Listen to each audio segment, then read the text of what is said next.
కర్ణుడి దగ్గరున్న కవచకుండలాలు అసలు ఇంద్రుడికి ఎందుకు ఇస్తాడు?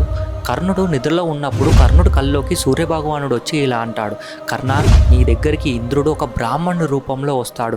ఎందుకంటే తన కొడుకైన అర్జునుడు యుద్ధంలో ఓడిపోతాడని నీ దగ్గరున్న కవచకుండలాలు దానంగా అడుగుతాడు. నువ్వు ఈజకు జాగ్రత్త అని చెప్పి సూర్యభగవానుడు వెళ్ళిపోతాడు. అప్పుడే కర్ణుడు నిద్ర లేచి బయటికి వెళ్ళి చూస్తే ఒక బ్రాహ్మణుడు కనిపిస్తాడు. అప్పుడు బ్రాహ్మణుడు ఇలా అంటాడు, కన్నా, నీ దాన గుణాల గురించి చాలానే విన్నాను. నువ్వు అడిగితే ప్రాణాలైనా ఇస్తావంట కదా, నిజమేనా అని అంటాడు. నీ దగ్గరున్న కవచకుండలాలు ఇయ్యు చాలు అని బ్రాహ్మణుడు అంటాడు. అప్పుడే కర్ణుడు పక్కకున్న కత్తి తీసుకొని తన శరీరం పైన ఉన్న కవచకుండలాలు కోసి ఆ బ్రాహ్మణుడికి ఇస్తాడు. ఆ కవచకుండలతో పాటు కర్ణుడి శరీరం కూడా ఊడి వస్తుంది. ఆ కవచకుండలాలు బ్రాహ్మణుడికి ఇస్తూ ఇంకేమైనా కావాలా ఇంద్ర అని అంటాడు.